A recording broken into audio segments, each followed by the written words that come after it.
സ്ത്രീ വ്യക്തിത്വവും സ്ത്രീയുടെ ഐഡൻറ്റിറ്റി ആത്മീയമായിട്ടും സാമൂഹികമായിട്ടും ഏത് വീക്ഷണത്തിലാണ് അവർ കാണപ്പെടുന്നത്, ഈ ഒരു വിഷയത്തിലാണ് നമ്മൾ ചർച്ച ചെയ്യാൻ ഉദ്ദേശിക്കുന്നത്. ഈ വിഷയത്തിനൊരു ആമുഖം എന്നോണം അള്ളാഹു സുബ്ഹാനഹു വ തആലയുടെ ഖുർആനിൽ പറയപ്പെട്ട ഈ ഒരു ആയത്ത് ഓതിക്കൊണ്ട് ഞാൻ തുടങ്ങുകയാണ്. ബിസ്മില്ലാഹിർ റഹ്മാനിർ റഹീം. ഇന്നൽ മുസ്ലിമീന വൽ മുസ്ലിമാത്തി വൽ മുഅ്മിനീന വൽ മുഅ്മിനാത്തി വൽ ഖാനിതീന വൽ ഖാനിതാത്ത് എന്നീ തുടങ്ങുന്ന ഈ ആയത്ത് എത്രത്തോളം സ്ത്രീ പുരുഷന്മാർ അള്ളാഹുവിൻ്റെ മുമ്പിൽ സമന്മാരാണ് എന്ന മനോഹാരിത വിളിച്ചോതുന്ന ഒരു ആയത്താണ് ഈ ആയത്ത്. അതായത് അള്ളാഹു സുബ്ഹാനഹു വ തആലയുടെ മുമ്പിൽ അടിമകൾ എന്ന നിലക്ക് അവർ അള്ളാഹുവിനെ ആരാധിക്കുക എന്ന വിഷയത്തിൽ അവർ സമന്മാരാണ്. അവർ യാതൊരുവിധ ഏറ്റക്കുറച്ചിലും ഇല്ലാത്തവരാണ്. ഇനി അവരുടെ ആരാധനാ വിഷയങ്ങളിൽ നോക്കുകയാണെന്നുണ്ടെങ്കിലാണ് അവർ കൂടുതൽ സ്ഥാനമുള്ളവരും സ്ഥാനം കുറഞ്ഞവരുമായിട്ട് നമുക്ക് കാണാൻ കഴിയുന്നത്. തീർച്ചയായും ശരിയാണ്. നമ്മൾ ഒരു സ്ത്രീ പുരുഷൻ എന്ന് വെച്ച് നോക്കുമ്പോൾ ഇസ്ലാം സ്ത്രീക്കാണെങ്കിലും പുരുഷനാണെങ്കിലും ഒരേ വാല്യൂ ആണ് നൽകുന്നത്. പക്ഷേ പിന്നെ ഇവിടെ പ്രശ്നം വരുന്നത് എപ്പോഴാണെന്ന് വെച്ചാൽ ഒരു സ്ത്രീ ഒരു പുരുഷന് കിട്ടണ അതേ എക്സാക്റ്റ് ഇക്വാലിറ്റി കിട്ടണം എന്ന് ഒരു സ്ത്രീ അവകാശപ്പെടുമ്പോൾ അവിടെ നമുക്ക് അറിയാവുന്നതാണ്, ഈ സ്ത്രീ ആവട്ടെ പുരുഷനാവട്ടെ ഇവർ ശാരീരികപരമായിട്ടാണെങ്കിലും മാനസികപരമായിട്ടാണെങ്കിലും വളരെ വ്യത്യാസമുള്ള ആൾക്കാരാണ്. അപ്പോൾ ഈ പുരുഷന് കിട്ടുന്ന എക്സാക്റ്റ് ഇക്വാലിറ്റി ഈ ഒരു സ്ത്രീക്ക് കിട്ടണം എന്ന് പറയുമ്പോൾ അവിടെ അവർക്ക് ഇക്വാലിറ്റി കിട്ടും. പക്ഷെ അവർക്കൊരു നീതി കിട്ടുമോ ഇല്ലയോ എന്നുള്ളത് നമ്മൾ ചിന്തിക്കേണ്ട ഒരു കാര്യം തന്നെയാണ്.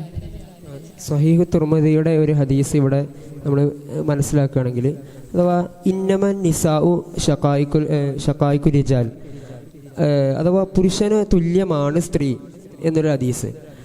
മറ്റൊരു ഇപ്പോൾ തന്നെ ഖുർആനായത്തിൽ നമുക്ക് കാണാൻ സാധിക്കും, വലൈസ ദക്കറു കൽ ഉൻസ, അഥവാ പുരുഷൻ സ്ത്രീയും തുല്യരല്ല.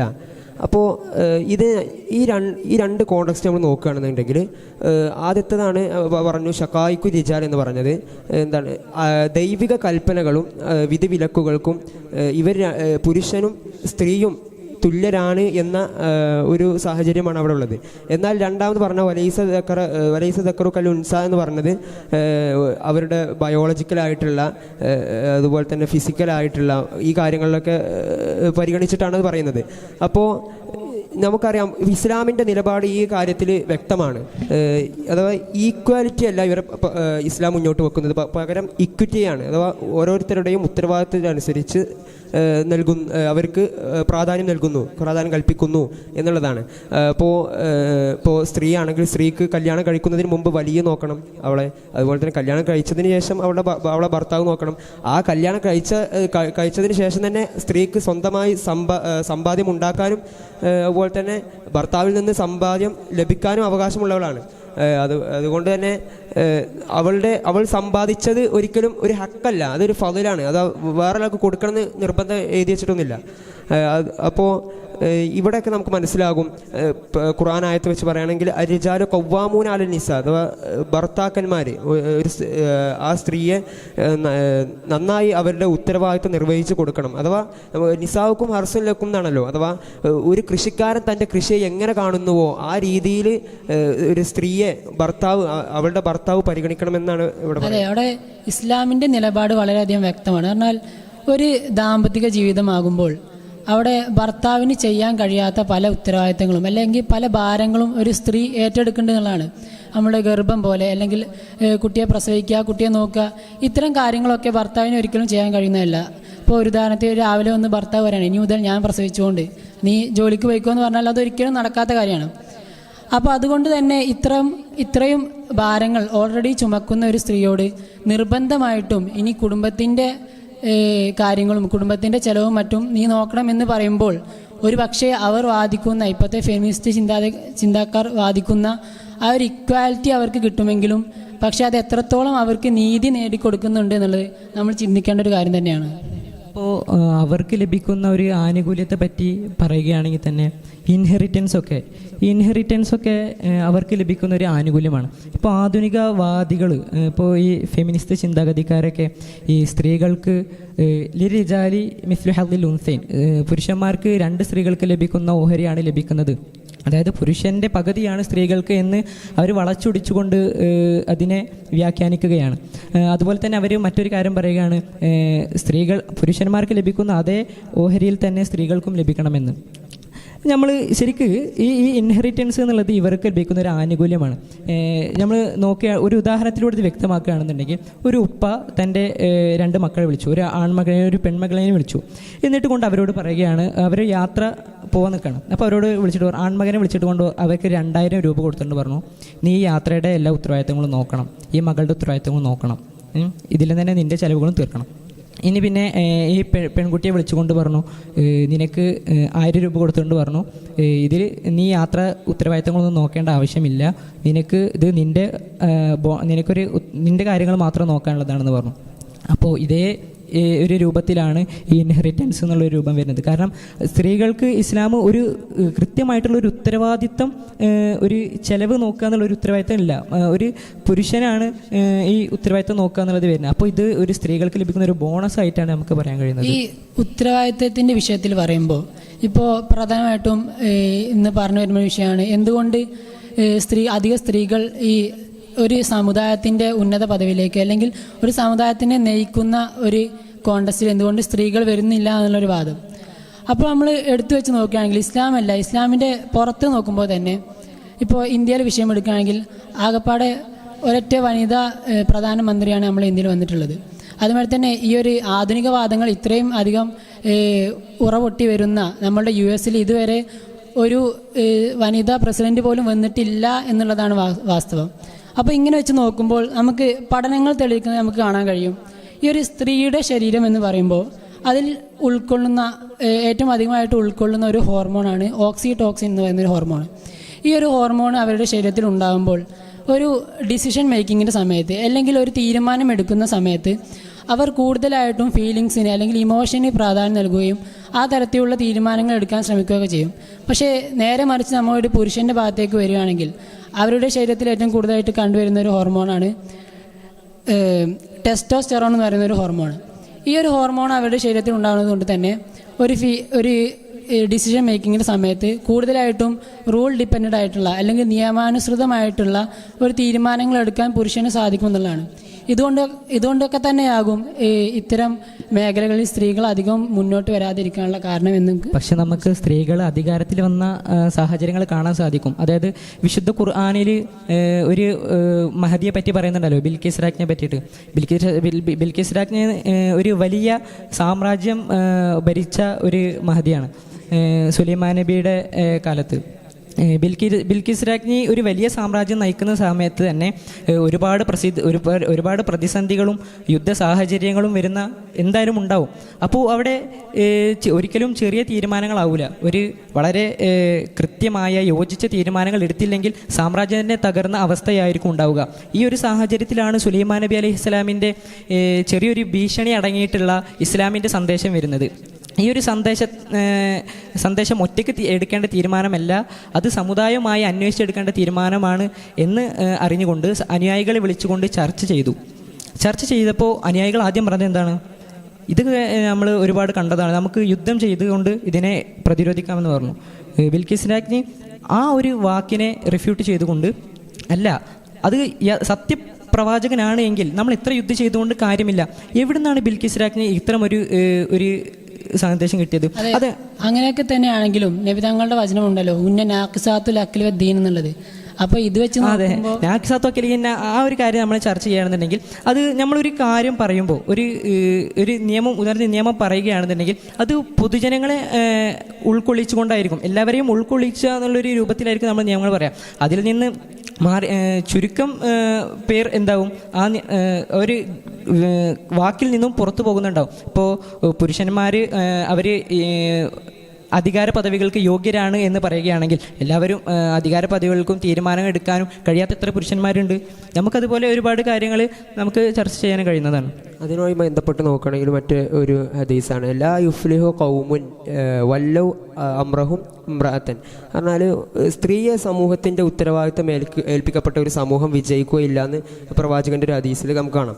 അപ്പോൾ ഇതിനെ വിവാദമാക്കി എടുക്കേണ്ട എന്നുള്ളതാണ്. അഥവാ ഇതിൻ്റെ ഒരു സാഹചര്യം നോക്കുകയാണെങ്കിൽ അതിൻ്റെ കോണ്ടെക്സ്റ്റ് പുരുഷന്മാരൊന്നും ഉത്തരവാദിത്തം ഇല്ലാതെ ഇരിക്കുന്ന ഒരു സാഹചര്യം, വെറും സ്ത്രീകൾ മാത്രം പുരുഷന്മാരെ നിയന്ത്രിക്കുന്ന അവസ്ഥ. ഈ ഒരു അവസ്ഥ വരുമ്പോഴാണ് നബി തങ്ങളുടെ ഈ ഒരു ഹദീസിന് വളരെ പൂർണ്ണത ലഭിക്കുന്നത്. അഥവാ നമ്മൾ നേരത്തെ പറഞ്ഞ പോലെ തന്നെ സ്ത്രീകൾ കൂടുതലായിട്ട് ഇപ്പോൾ ഡിസിഷൻ മേക്കിങ്ങിൻ്റെ സമയത്തൊക്കെ അവർ ലോജിക്കിനേക്കാൾ കൂടുതൽ അവർ ഫീലിങ്സിനാണ്. ഇപ്പോൾ അമീഡല എന്ന് പറഞ്ഞിട്ടുള്ള ഒരു ഇമോഷൻ്റെ സെല്ലുണ്ട്, അത് അവരിൽ കൂടുതലാണ്. അതുകൊണ്ട് അവർക്ക് ഇമോഷൻ കുറച്ച് കൂടുതലാണെന്നുള്ളതാണ് പറയാനുള്ളത്. പിന്നെ ഇതുമായി ബന്ധപ്പെട്ട് നമ്മൾ നോക്കുന്ന സമയത്ത് സ്ത്രീകൾക്ക് ഏറ്റവും മറ്റൊരു വിവാദമായി വരുന്ന നോൺ മുസ്ലിംസിൽ നിന്ന് കൂടുതലായിട്ട് വരുന്നൊരു സംഭവമാണ് ഹിജാബ് എന്ന് പറയും. ഹിജാബിനെ കുറിച്ച് പറയുന്ന സമയത്ത് ഇപ്പോൾ ഹിജാബ് എന്താണ്? ഒരു ട്രസ്റ്റാണ്. അഥവാ ഒരു ഭാര്യയുടെയും ഭർത്താവിൻ്റെയും ഇടയിലുള്ള ഒരു ട്രസ്റ്റാണ്. അഥവാ ഈ ഭാര്യയെ അന്യരാരും നോക്കുന്നില്ല, അല്ലെങ്കിൽ അന്യരുടെ വെർബൽ അബ്യൂസും ഒന്നും വരുന്നില്ല എന്ന് ഭർത്താവിന് ഒരു ഫീലിംഗ് ഉണ്ടാക്കി കൊടുക്കണം അവിടെ. അപ്പോൾ പലരും ഇതിനെ ആക്ഷേപിക്കും. അതായത് സ്ത്രീകൾക്ക് ഇവിടെ ഇസ്ലാമിലെ സ്ത്രീ ഒപ്രസ് ചെയ്യപ്പെടുകയാണ്, ഒരു പർദ്ദക്കുള്ളിൽ മാത്രമായി ഒതുങ്ങുകയാണ് എന്നൊക്കെ പറയുന്നുണ്ട്. മറിച്ച് നമ്മൾ കണക്കുകൾ എടുത്ത് നോക്കുകയാണെന്നുണ്ടെങ്കിൽ ഈ പറയുന്ന യൂറോപ്പ്, ഇവിടെ നിന്നൊക്കെ 75% സ്ത്രീകളാണ് ഇസ്ലാമിലേക്ക് കൺവേർട്ട് ചെയ്യപ്പെടുന്നത് പറയുമ്പോൾ അത് വളരെ അത്ഭുതമാണ്. പ്രത്യേകിച്ച് ആ യൂറോപ്പിൻ്റെ അവസ്ഥ ഇപ്പോൾ എന്താണ്? ന്യൂഡിറ്റി വളരെ ഒരു വലിയ രീതിയിൽ കൂടിയൊരു സമൂഹമാണ് ഇപ്പോൾ അവിടെ ന്യൂഡിറ്റി എന്നുള്ളത്. പ്രത്യേകിച്ച് 20-ാം നൂറ്റാണ്ടിൽ വരെ അവർ വൈഫ് സെല്ലിങ് പോലത്തെ പല മോശപ്പെട്ട പ്രവൃത്തികളും ചെയ്തു വന്നവരാണ്. അതുപോലെ തന്നെ നമുക്കറിയാം അവിടുത്തെ സ്ത്രീകൾക്ക് ഇൻഹെറിറ്റൻസ് ആയിട്ടൊന്നും ലഭിക്കുന്നില്ല. അതുപോലെ അവിടെ വിധവകളാണ്, ഫാദർലെസ് അമേരിക്ക എന്ന് പറഞ്ഞൊരു പുസ്തകമൊക്കെ ഉണ്ടല്ലോ.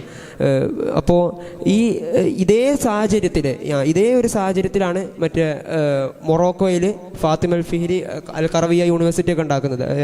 അപ്പോൾ ഇവിടെ മനസ്സിലാക്കാം, ഇസ്ലാം എന്ന് പറയുന്നത് സ്ത്രീകൾക്ക് ഈ വളരെയധികം സംരക്ഷണമാണ് ഈ ഹിജാബ് മൂലം നൽകുന്നത് എന്നുള്ളതാണ് പറയുന്നത്. അപ്പോൾ എന്നാലും ഈ ഒരു സാഹചര്യത്തിൽ യൂറോപ്പിൽ ന്യൂഡിറ്റി ഇതിപ്പോൾ യൂറോപ്പ് ഇങ്ങനെ കൺവേർട്ട് ചെയ്യപ്പെടുന്നു എന്നുള്ളത് എന്തുകൊണ്ടാണ്? സ്ത്രീകളുടെ മാനത്തെ അവിടെ ക്ഷതമേൽപ്പിക്കുന്നത് കൊണ്ടാണ്. അപ്പോൾ അവിടെ നമുക്കറിയാം പുരുഷൻ്റെ മാക്സിമം പ്ലഷറിനെ പിടിച്ചു നിർത്താൻ, അഥവാ പുരുഷനെ ഐസ്റ്റോപ്പറാക്കി നിർത്താൻ വേണ്ടിയിട്ട് പല കമ്പനീസും സ്ത്രീകളുടെ അഡ്വർടൈസ്മെൻറ്റും സ്ത്രീകളുടെ ന്യൂഡിറ്റി വെളിവാക്കിയിട്ടുള്ള ഫ്ലക്സുകൾ, ബോർഡുകൾ, ഇതൊക്കെ പലയിടത്തും വ്യാപകമാണ്. അപ്പോൾ ഇതിലൂടെയൊക്കെ ഇവർ ഉദ്ദേശിക്കുന്നത് എന്താണ്? ഇവിടെ ഒരു സ്ത്രീകൾ വീണ്ടും അടിച്ചമർത്തപ്പെടേണ്ടവരാണ് എന്നുള്ള രീതിയിൽ തന്നെയാണ്. പക്ഷെ അത് ഇവർ മനസ്സിലാക്കാതെ പോണ ഒരു വിഷയമാണ്. അപ്പോൾ ഇവിടെയൊക്കെ ഇസ്ലാം വളരെ മനോഹരമായ പാഠമാണ് നൽകുന്നത്.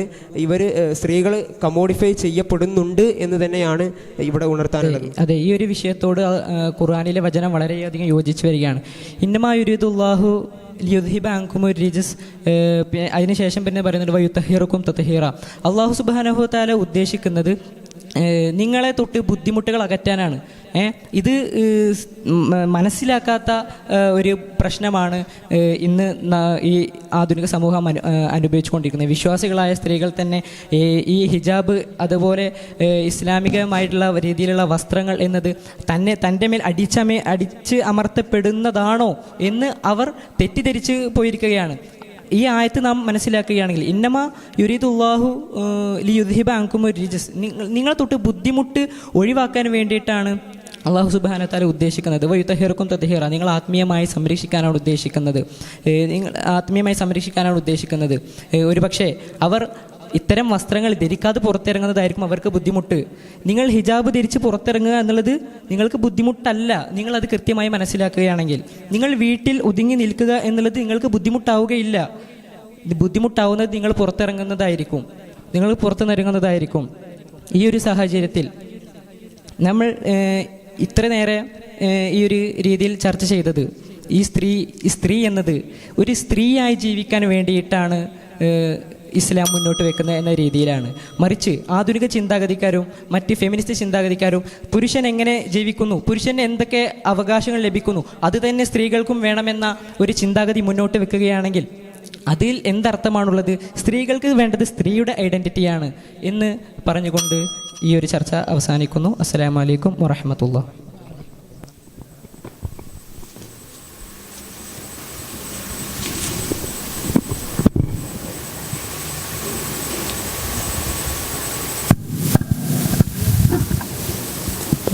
നിങ്ങളിവിടെ സൂചിപ്പിച്ചു ഇസ്ലാം കോൺസെപ്റ്റ് പ്രകാരം സ്ത്രീക്ക് പുരുഷനാണ് ചിലവ് വഹിക്കേണ്ടത്. ഇപ്പോൾ ഈ ഒരു അമേരിക്കയിലൊക്കെ ബ്ലാക്ക് പ്പെടുന്നൊരു രീതിയുണ്ട്. അഥവാ അവിടെ ഇപ്പോൾ നിങ്ങളിവിടെ സൂചിപ്പിച്ചു ഇസ്ലാമിൽ പൂർണ്ണമായിട്ട് അഥവാ സ്ത്രീൻ്റെ പൂർണ്ണമായിട്ടുള്ള ഒരു ഉത്തരവാദിത്വം പുരുഷൻ്റെ മേലാണ്, അഥവാ അവൻ്റെ ചിലവൊക്കെ വഹിക്കേണ്ടത് പുരുഷനാണ്. അപ്പോൾ അമേരിക്കയിൽ ഈ ബ്ലാക്സിൻ്റെ ഇടയിൽ കാണപ്പെടുന്നൊരു രീതിയാണ്, അവിടെ സ്ത്രീകളായിരിക്കും ചിലവ് നോക്കുക, അഥവാ പണിക്ക് പോവുക. അതുപോലെ തന്നെ ഇന്ന് നമ്മൾ ഇന്ത്യൻ കോണ്ടെക്സ്റ്റിൽ പുരുഷൻ എന്ത് ചെയ്യുന്നു അത് അമേരിക്കയിൽ അവിടെ സ്ത്രീകളാണ് ചെയ്യുന്നത്, പുരുഷന് സ്ത്രീയുടെ പണിയും. ഈ ഒരു രീതിയിലുള്ള പല നാടുകളും ഇന്ന് നിലവിൽ ലോകത്തുണ്ട്. അപ്പോൾ ഇത്തരത്തിലൊരു സാഹചര്യത്തിൽ മിസ്ലി ഹദുൽ ഉൻസൈൻ എന്നൊക്കെ ഒരു കായിക വെച്ചിട്ട് പുരുഷന് നമ്മൾ പൗതി നൽകുക എന്നൊരു രീതി കൊണ്ടുവരുമ്പോൾ അവിടെ കിട്ടേണ്ടത് ശരിക്കും സ്ത്രീക്കാണ്. പലപ്പോഴും നമ്മൾ ഇസ്ലാമിൽ പറയുമ്പോൾ ഇസ്ലാമിൽ എന്തുകൊണ്ട് പുരുഷന് കൊടുക്കുന്നു എന്ന് ചോദിച്ചാൽ അവിടെ ഉത്തരവാദിത്വം പുരുഷൻ്റെ മേലാണ്. പക്ഷേ ഇത്തരത്തിലുള്ള കോണ്ടെക്സ്റ്റിൽ പൂർണ്ണമായിട്ടും ഉത്തരവാദിത്വം സ്ത്രീകൾക്കാണ്. അപ്പോൾ ഈ ഒരു കായിക അവിടെ മാറ്റി പറയേണ്ട ആവശ്യമില്ലേ? കോൺട്രഡിസ്റ്റൽ അപ്രോച്ചൊക്കെ നമ്മൾ കൊണ്ടുവരണ്ടേ?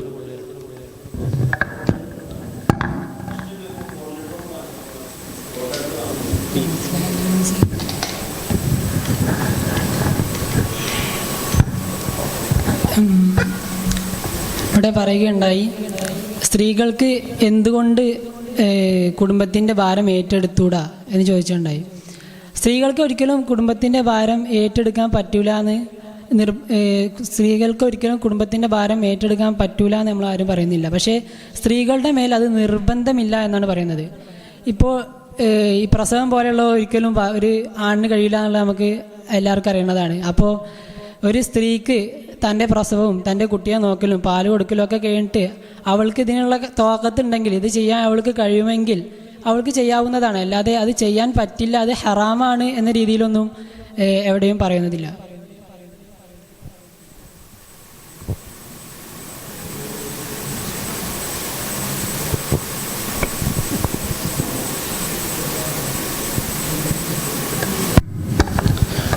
ലെറ്റർ സി ആണ്. അള്ളാഹു ഖുർആനിൽ പറയുന്നുണ്ടല്ലോ, ഇന്ന അക്രമക്കും അള്ളാഹു യത്തഖാക്കും. എവിടേക്ക് വരാം. ഇപ്പോൾ നമ്മളൊരു സാഹചര്യത്തിൽ ഉദാഹരണത്തിന് ഇപ്പോൾ ഒരു സാമ്പത്തിക കോൺട്രാക്റ്റ് എടുക്കാൻ നിൽക്കുക, അതിൻ്റെ ഒരു കേസ് കോടതിയിൽ നടക്കുന്നു. അപ്പോൾ അവിടെ എവിഡൻസിന് ഇപ്പോൾ സ്ത്രീകൾ വരുമ്പോൾ സ്വാഭാവികമായിട്ടും ഒരു ആണിന് പകരം 2 സ്ത്രീകളുമാണെന്നാണല്ലോ ഇസ്ലാമിൽ പറയണത്.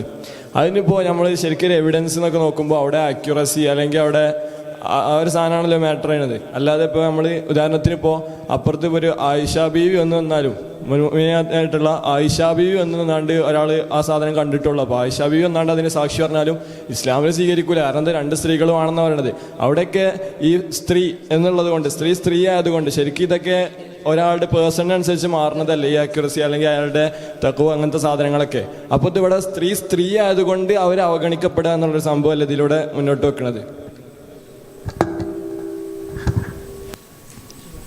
ആദ്യമേ നമ്മൾ നോക്കുമ്പോൾ തന്നെ ഒരു സ്ത്രീ ആണെങ്കിലും പുരുഷനാണെങ്കിലും അവർക്ക് അവരുടേതായ മേഖലകളുണ്ട്. ഇപ്പോൾ ഈ ഷഹാദത്തിൻ്റെ വിഷയം എടുത്തു വെച്ച് നോക്കിയാൽ ഈ പുരുഷന്മാർ 4 പേര്, പുരുഷന്മാർ 2 സ്ത്രീ 4 എന്ന് പറഞ്ഞതിന് നേരെ വിപരീതമായി ചില വിഷയങ്ങളിൽ വിലാദത്ത് പോലെയുള്ള വിഷയങ്ങളിലൊക്കെ സ്ത്രീകൾക്കാണ് കൂടുതൽ പ്രാധാന്യം നൽകുന്നത്. എന്ന് വെച്ചാൽ സ്ത്രീകൾക്ക് കൂടുതൽ അറിവുള്ള, കൂടുതൽ സ്ത്രീകൾക്കുമായി ബന്ധപ്പെടുത്താൻ കഴിയുന്ന വിഷയങ്ങളിലൊക്കെ സ്ത്രീകൾക്ക് തന്നെയാണ് ഷഹാദത്തിന് ഏറ്റവും പ്രാധാന്യം നൽകുന്നത്. പിന്നെ നമ്മൾ നേരത്തെ പറഞ്ഞതുമാതിരി തന്നെ ഒരു വളരെയധികം സ്ത്രീകളെ സ്വാധീനിക്കാൻ കഴിയുന്നുള്ളതാണ്. പറഞ്ഞാൽ നമ്മൾ നേരത്തെ പറഞ്ഞു ഓക്സിറ്റോക്സിൻ പോലെയുള്ള ഹോർമോൺസുകൾ സ്ത്രീകളിൽ കൂടുതലാണെന്ന്. ഇതൊക്കെ ഒരു ഇമോഷണൽ പരമായിട്ടുള്ള ഒരു തീരുമാനങ്ങൾ എടുക്കാൻ, അല്ലെങ്കിൽ എന്തെങ്കിലും അവരുടെ കുടുംബത്തിനോ അല്ലെങ്കിൽ മറ്റും എന്തെങ്കിലും വിപത്ത് വരുമെന്നറിയുമ്പോൾ തൻ്റെ മൊഴികൾ മാറ്റി പറയാനൊക്കെ സ്ത്രീകൾ വളരെ സാധ്യതയുണ്ട്. അതുകൊണ്ട് തന്നെ പുരുഷന്മാരാകുമ്പോൾ ഈ വിഷയങ്ങളിലൊക്കെ കൂടുതൽ സ്ട്രോങ് ആയിരിക്കും. അവർ പറയുന്ന ആ ഒരു ഷഹാദത്തിലും മറ്റും എന്ത് പ്രതിസന്ധികൾ വന്നാലും കൂടുതൽ സ്ട്രോങ് ആയിട്ടുള്ള ഷഹാദത്ത് കൊടുക്കാൻ പുരുഷന്മാർക്ക് പറ്റും എന്നുള്ളത് തന്നെയാണ്.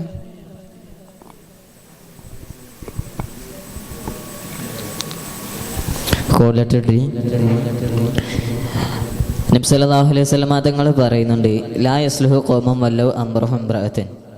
അതായത് ഒരു സമൂഹത്തിന് സ്ത്രീയെ ഏൽപ്പിക്കുകയാണെങ്കിൽ അവർ വിജയിക്കൂലെന്ന്. അപ്പോൾ ഖുർആനിൽ ബിൽക്കീസ് രാജ്ഞിയെ പറ്റി പറയുന്നുണ്ട്, പരാമർശിക്കുന്നുണ്ട്. അത് ആ സ്ത്രീ അല്ലെങ്കിൽ ബിൽക്കീസ് രാജ്ഞിയുടെ അധികാരത്തിനെ അംഗീകരിക്കലല്ലേ? ബിൽക്കീസ് രാജ്ഞിയുടെ കാര്യം പറഞ്ഞത് നമ്മൾ ചർച്ചയുടെ ഇടയിൽ വന്നൊരു വിഷയമാണ്. ഒരു കാര്യം പറയുമ്പോൾ, അതായത് നബി സല്ലല്ലാഹു അലൈഹി വസല്ലം തങ്ങൾ ഒരു നിയമം ഉദാഹരണത്തിന് നിയമം വരികയാണെന്നുണ്ടെങ്കിൽ അത് എല്ലാവരെയും ഉൾക്കൊള്ളിക്കാൻ വേണ്ടിയിട്ടായിരിക്കും ഒരു കാര്യം ഉൾക്കൊള്ളിക്കുക. അതിൽ നിന്നൊക്കെ പുറത്ത് വരുന്ന കുറച്ച്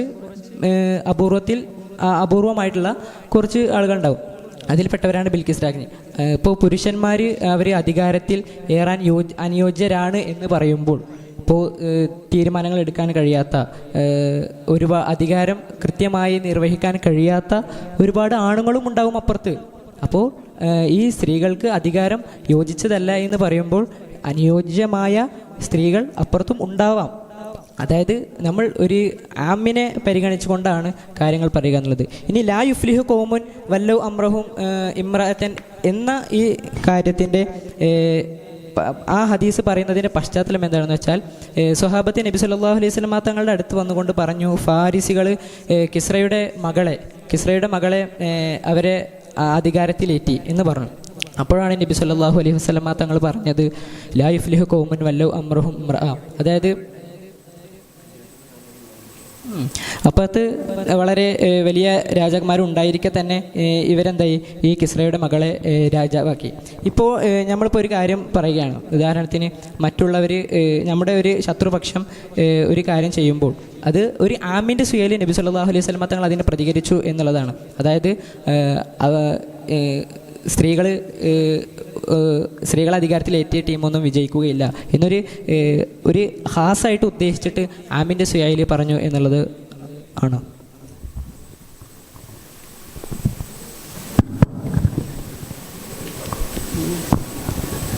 കോർഡിനേറ്റർ ആണ്.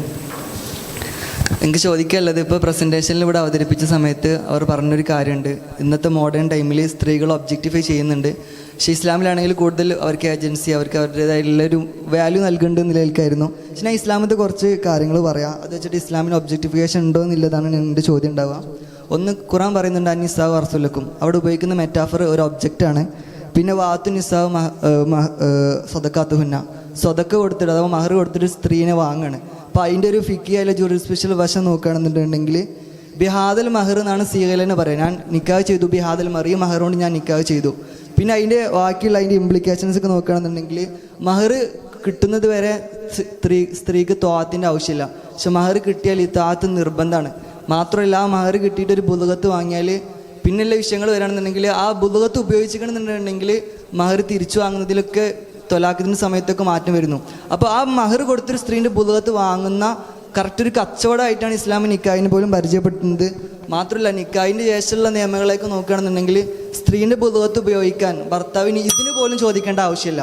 സോ ഇവിടെ അല്ലേ ശരിക്കും ഒബ്ജക്റ്റിഫിക്കേഷൻ നടക്കുന്നത് എന്നുള്ളതാണ് ചോദ്യം. അന്നിസാഉ ഹർസുലക്കും എന്ന് പറയുന്നത് വ്യക്തമാണ്.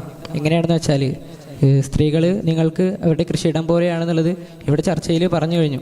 എങ്ങനെയാണെന്ന് വെച്ചാൽ, ആ ഒരു ആയത്തിറങ്ങുന്ന കോൺടാക്സ്റ്റ് നമ്മൾ മനസ്സിലാക്കേണ്ടതുണ്ട്. അന്നത്തെ കാലത്ത് അവർ വളരെ വലിയ മൂല്യത്തോടെ കണ്ടിരുന്ന ഒരു സ്വത്താണ് അവരുടെ കൃഷിയിടം എന്നുള്ളത്. സ്ത്രീകളെ നിങ്ങളുടെ കൃഷിയിടം പോലെ നിങ്ങൾ കാണുക എന്ന് പറയുമ്പോൾ അവിടെ നികഴ്ത്തലാണോ? ഒരിക്കലുമല്ല. അവരെ ഏറ്റവും ഉന്നതമായൊരു സ്ഥാനത്ത് കൊണ്ടുവെക്കുക എന്നുള്ളൊരർത്ഥത്തിലാണ് വരുന്നത്. ആ ഒരു സാഹചര്യം, ഈ ഒരു ആയത്തിറങ്ങുന്ന ഒരു സാഹചര്യത്തിന് മുമ്പുള്ളവർ എങ്ങനെയായിരുന്നു? സ്ത്രീകളാണ് ജനിച്ചത് എന്നറിഞ്ഞാൽ, പെൺകുട്ടിയാണ് ജനിച്ചതെന്നറിഞ്ഞാൽ കുഴിച്ചു മൂടുന്ന സാഹചര്യമായിരുന്നു. ആ സമൂഹത്തോടാണ് പറയുന്നത് എന്ത്? നിങ്ങൾ ഏറ്റവും മൂല്യത്തോടെ കാണുന്ന കൃഷിയിടത്തോട് സമാനമാക്കുക നിങ്ങളുടെ സ്ത്രീകളെ എന്ന്. ഇനി മഹറിൻ്റെ വിഷയം പറഞ്ഞു, ഒരു കച്ചവടം പോലെയല്ലേ എന്ന്.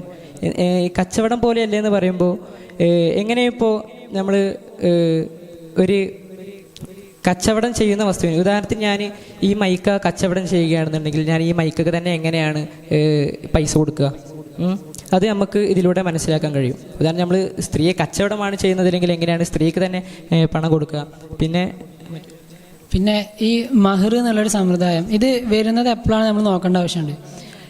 പണ്ട് തനിക്കുണ്ടായതൊരു പെൺകുട്ടിയാണെന്ന് അറിഞ്ഞാൽ ജീവനോടെ കുഴിച്ചു മൂടിയുന്നൊരു സമൂഹത്തിലേക്കാണ് നബിതങ്ങൾ വരുന്നത്. അപ്പോൾ ഈ ഒരു സമയത്ത് ഇനി നിങ്ങൾക്ക് ഭാര്യയായിട്ട് അല്ലെങ്കിൽ നിങ്ങളുടെ ലൈംഗിക ആവശ്യങ്ങൾ പൂർത്തീകരിക്കാൻ ഒരു പെണ്ണിനെ വേണമെന്നുണ്ടെങ്കിൽ അവർക്ക് അതിൻ്റേതായ വില കൊടുത്ത് അവരുടെ പൈസ കൊടുത്ത് അവരോട് മഹർ വരുന്നത്. അപ്പോൾ ഇതൊരിക്കലും ഒരു കച്ചവടം എന്നതിനുപരി സ്ത്രീകൾക്ക് അവരുടേതായ ഒരു മൂല്യം കൽപ്പിക്കുക, അതുപോലെ തന്നെ സ്ത്രീകൾക്ക് അവരുടെ ഹക്ക് നൽകുക എന്നുള്ളതാണ്. ഇപ്പോൾ ഉമർ അള്ളാഹുവിൻ്റെ ഭരണകാലത്ത് ഉമർ അള്ളാഹുവിന് ഒരിക്കൽ 400 ദിർഹമിലേറെ സ്ത്രീകൾക്ക് മഹർ കൊടുക്കരുത് എന്നുള്ളൊരു നിയമം കൊണ്ടുവരാൻ ശ്രമിച്ചു. അപ്പോൾ ഈ സമയത്ത് അറേബ്യയിൽ നിന്നുള്ളൊരു സ്ത്രീ വന്നിട്ട് ഉമർ അള്ളാഹുവിനോട് ചോദിക്കാം, അത് പറയാൻ താങ്കൾ ആരാണ്? പറഞ്ഞാൽ ഞങ്ങളുടെ ഹക്കിൽ ചോദ്യം ചെയ്യാൻ താങ്കൾ ആരാണ് എന്നുള്ള രീതിയിൽ ചോദ്യം ചോദിക്കുന്നുണ്ട്. അതേമാതിരി തന്നെ നമുക്ക് ഖുർആനിലുള്ള ആയത്ത് കാണാൻ കഴിയും, വാതീത്തും യഹ്ദാവുന്ന ഖിൻതാറ ഫലാ തഖുദു മിനു ഷൈഅ.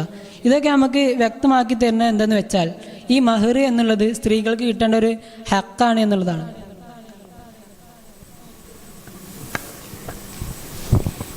അസ്സലാമു അലൈക്കും വറഹ്മത്തുള്ളാഹി തആല